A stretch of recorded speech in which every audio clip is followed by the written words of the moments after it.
Okay, this is on page 109, and we are looking at finding the empirical formula from lab data. So let's first review what an empirical formula is. I'm just going to call it EF for short, the empirical formula. Hopefully you figured that out from your last worksheet, 5.7a. If not, go check out the answer key there. It's got the answer for you, but it is the simplest whole number ratio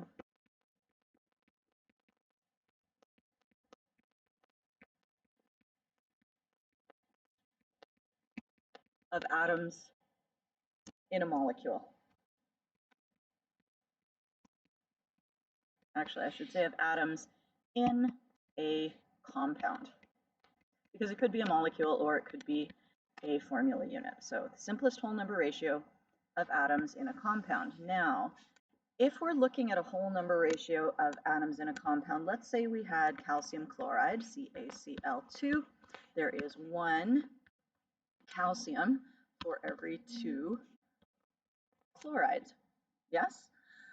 That would also, if we remember our mole ratio, give us 1 mole of calcium for every 2 moles of chloride. So if we can find the mole ratio in a compound, we can then find the atomic ratio, which means that we can find the formula, okay, the empirical formula. So how would we find a mole ratio? To find the mole ratio, what would you need to find first? Find the mole ratio of elements. Before you can form a ratio, you would need to find moles of each element.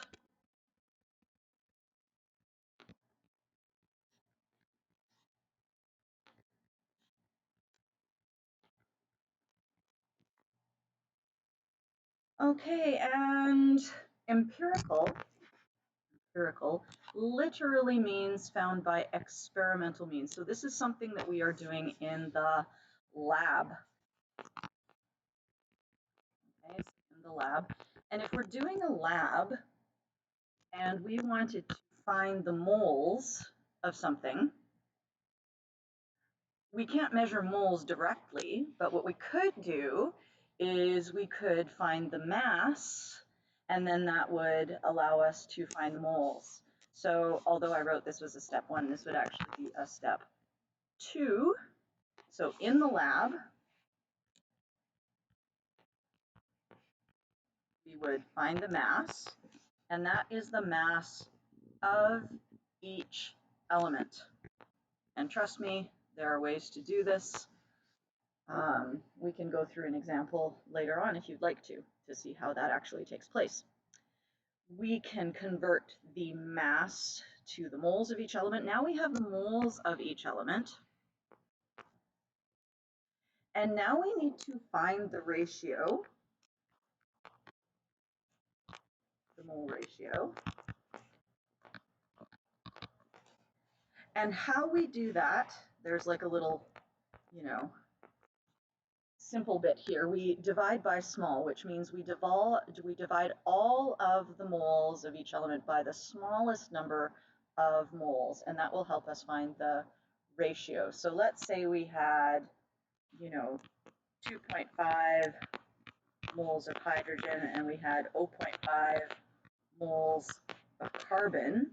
What that would mean is we would have 2.5 moles divided by 0.5 moles, and that would give us 5 moles of hydrogen. And that would be in the, 5 moles would cancel out, and I'd just be left with 5 hydrogen. Okay, and that would be for every 1 carbon.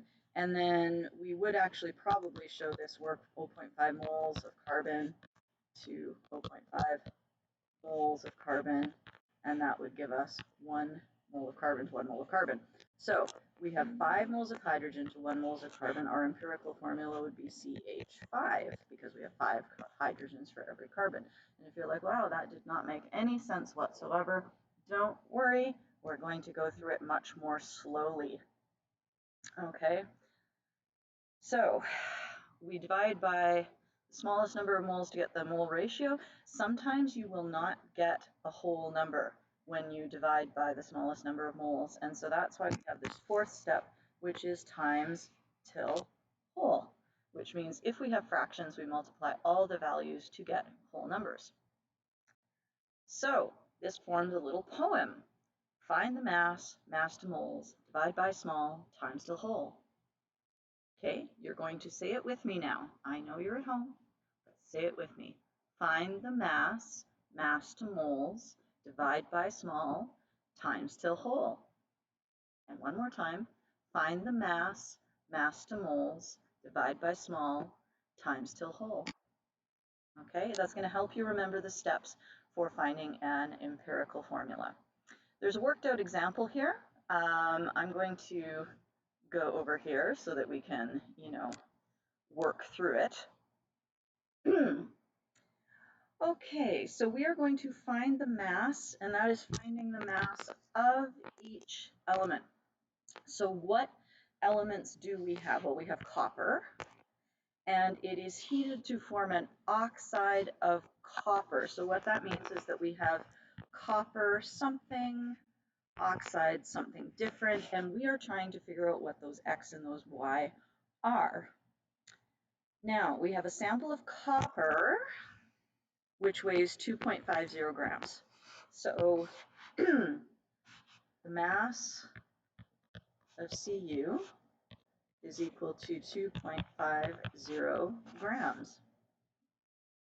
The final mass of the oxide, and when they say the oxide, they mean this entire formula here, is 3.13 grams. So this entire thing has a mass of 3.13 grams. The mass of copper is 2.50 grams. Can you think of how you would find the mass of oxygen?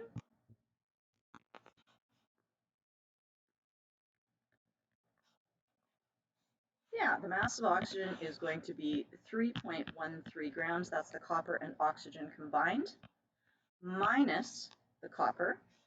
Okay, so this is copper and oxygen, and we're going to subtract the mass of the copper, 2.50 grams. It's the mass of the copper alone, and we get 113 minus 2.5 equals 0.63 grams.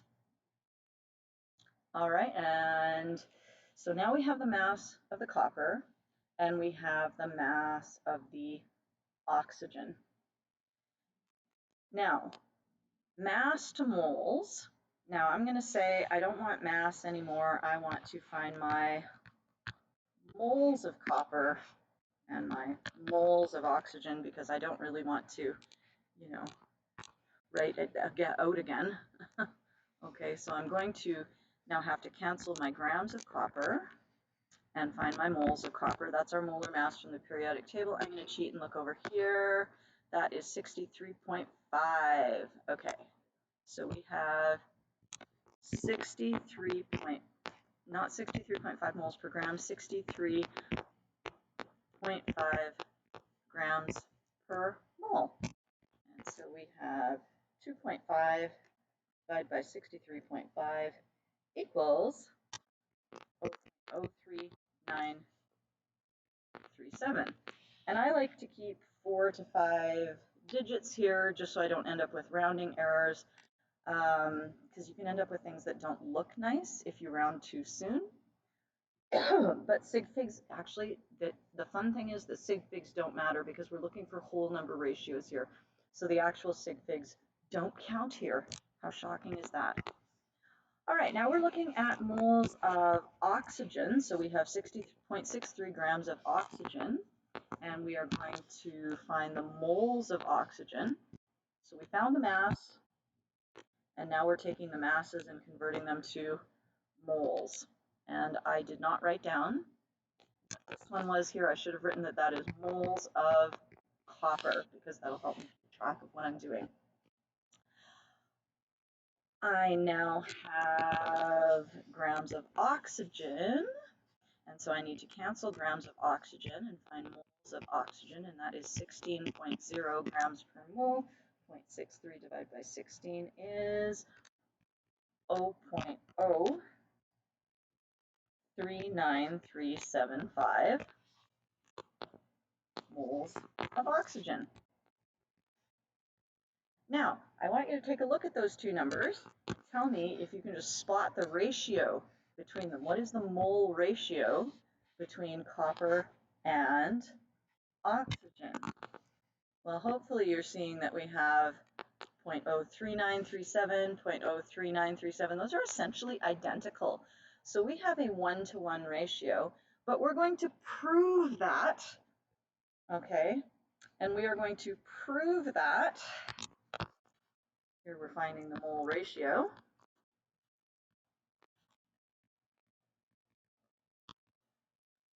We have 0.039375 moles of oxygen, and we're going to divide by 0.03937 moles of copper. And this will give us moles of oxygen for every 1 mole of copper. And so we have 0.03937 divided by 0.03937 equals, and we get 1.000.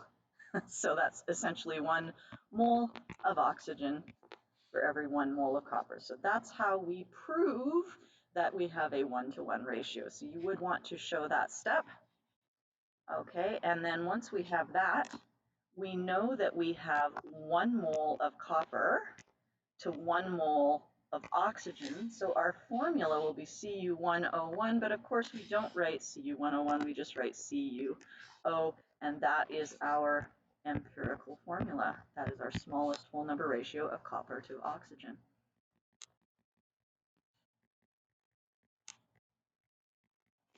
Now, let's go over here and take a look at how I showed the work over here. All right, because this can be a nice way to organize your data. You don't have to use this little table, but I have put it in as sort of a scaffolding thing for you to use, because it reminds you that the first thing you do is you find the mass. Okay, so up here we found the mass. We found grams of copper and grams of oxygen, and then we take our mass and we convert to moles. So you can see we're multiplying by 1 mole per 65 grams. There's our molar masses, and we have now converted them into moles. Now, one thing I want you to notice here is that I've written when I go to divide by small, because remember, find the mass, mass to moles, and now I'm going to divide by the smallest number of moles, which in this case is the 0.03937 moles. I don't just go and write divided by, I don't just go and put it here. I'll go 0.03937 moles of copper. And the reason I don't do that is that all of this bit here is equal to each other.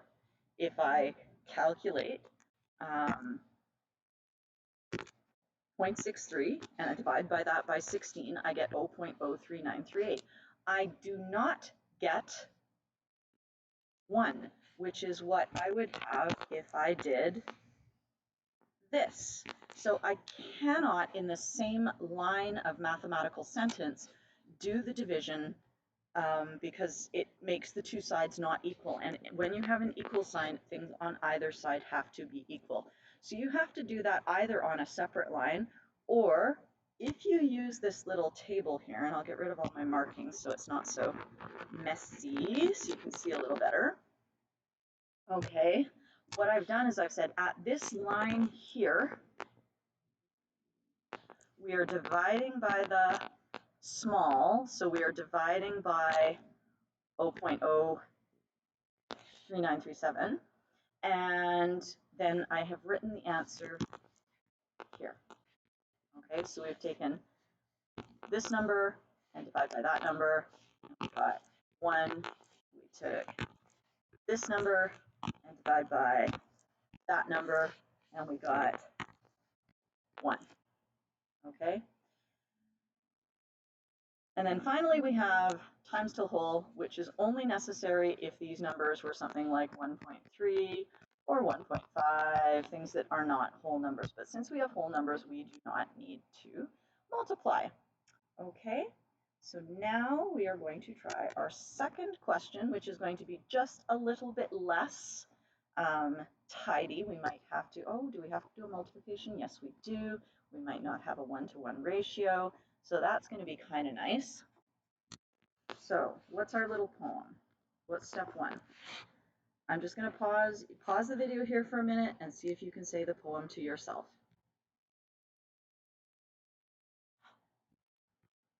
Find the mass to moles,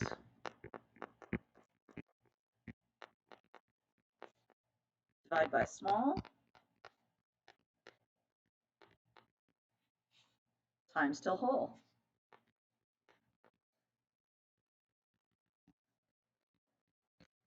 Okay, so let's find the mass of each element. Oh my God, it's given to us. How nice is that? We cannot have it easier than that. So let us try drawing this little chart that I showed you for the other one. And so we have our mass here of each element.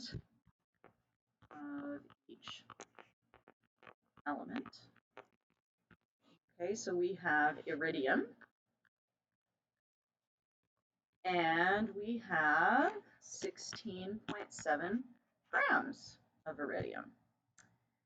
We have also selenium, Se, and we have 10.3 grams of selenium, 10.3 grams. So there's our mass. Find the mass. Mass to moles. And how do we convert from mass to moles? We use the molar mass. We need to cancel our grams, and we need to find the moles. So we can go look up the molar mass of iridium, which is, I'm going to cheat, 192.2. 192.2 grams for 1 mole, and the mass of selenium, again, I'm cheating, 79 grams. 79.0 grams. Is it really 0.0? It is 0.0. Okay, very good. Okay, and I can put an equal sign because these things will be equal to each other. So I have 16, not those two things, but like within the line, it will all be equal. 16.7 divided by 192.2 equals, and we get 0.08689. Usually 4 digits is enough. You probably don't have to go past that. And then we have 10.3 divided by 79 equals 0.1304. And that is moles of iridium, and this is moles of selenium. Now we want to find the ratio of the moles, because remember the empirical formula is the simplest whole number ratio of atoms, which is the same as the simplest whole number ratio of moles. And in order to find that ratio, we're going to divide both of them by the smallest number of moles. Who is the smallest number of moles here? That would be 0.086 6.89. So we're going to divide by the smallest number of moles, divide by small, so we're going to divide by 0.08689. And of course, when you take 0.08689 and divide by 0.08689, you get 1.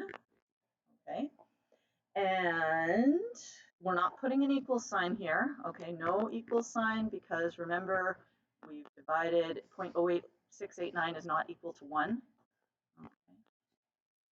And now we're going to take 0.1304 and divide by 0.08689, and we get 1.5. So we have a ratio here of selenium. We have IR, which is 1, and selenium, which is 1.5. And you know that you have never seen a formula that is like IR SE 1.5. That just doesn't exist. Okay, so this is where we times till whole, and hopefully you can see that if we were to multiply by 2,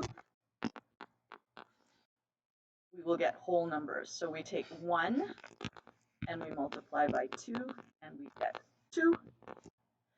We take 1.5 and we multiply by 2 and we get 3.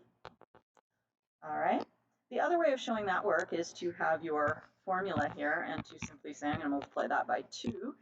And either way, we would have 2 iridiums to 3 seleniums. And so our formula would be IR2SE3, and that is our simplest whole number ratio.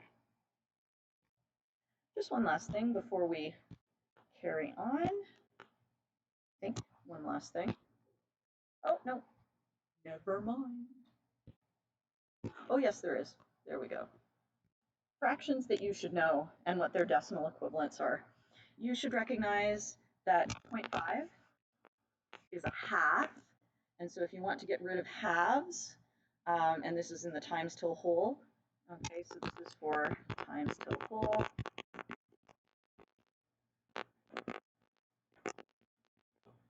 If you have 0.5, you will multiply by 2. If you have 0.33, you should recognize that that is 1/3. If you have 0.67 or 0.66666, you should recognize that that is 2/3. And if you have thirds, then in order to get a whole number, you will multiply by 3. And if you have 0.25 or 0.75, that's 1/4 and 3/4, and you would multiply by 4. We're not going to have things where you have fifths or sixths or anything weird like that. I think that should set you up fairly well for the exercises. Do let me know if you have any questions.